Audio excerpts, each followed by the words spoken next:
Sir, এই হচ্ছে আপনার ফাইল। তোর এত বড় সাহস, হ্যাঁ? তুই সামান্য একজন ড্রাইভার হয়ে তুই বসের রুমে তারই সামনে বসে চা খাচ্ছিস? এত বড় সাহস তোকে কে দিল? স্যার, ও কত বড় সাহস স্যার, হ্যাঁ? ও আপনার সামনে বসে চা খাচ্ছে, আপনি কিছুই বলছেন না। How dare you miss Mona, আপনার কত বড় সাহস, আপনি আমার চোখের সামনে আমারই একটা এমপ্লয়ির গায়ে হাত তুলছেন যে কিনা আমার সাথে বসে চা খাচ্ছিল। স্যার আপনি কি বলতেছেন স্যার? আপনি এত বড় একটা ব্যাপারকে এত সিলি ভাবে কিভাবে নিচ্ছেন, হ্যাঁ? আর আমি ওকে থাপ্পড় মারছি কেন জিজ্ঞেস করছেন? স্যার, আমার তো উচিত ওকে আর একটা থাপ্পড় মারা স্যার। ওর কত বড় সাহস আপনি দেখতে পাচ্ছেন, হ্যাঁ?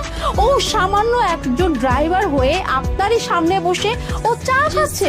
ওর তো এই রুমে ঢোকাই রাইটস নাই, সেখানে ও কেবিনে বসে চা কেন খাবে স্যার? আমি এটাই বুঝলাম না। আর এই যে তুই এখনো বসে আছিস কেন? ওটা এখান থেকে বের হ। আপনার চিন্তা ভাবনা এতটা জঘন্য, এটা সত্যি আমি জানতাম না। আপনি কি বলছেন যে সামান্য একজন ড্রাইভার, দ্যাটস ওয়াই সে আমার সাথে এখানে বসে চা খাইতে পারবে না? কেন? আমি তো আপনাদের সাথেও আমার কেবিনে বসে চা খাইছি, লাঞ্চ পর্যন্ত করছি। কই, তখন তো আপনাদের কারো কোনো সমস্যা হয়নি।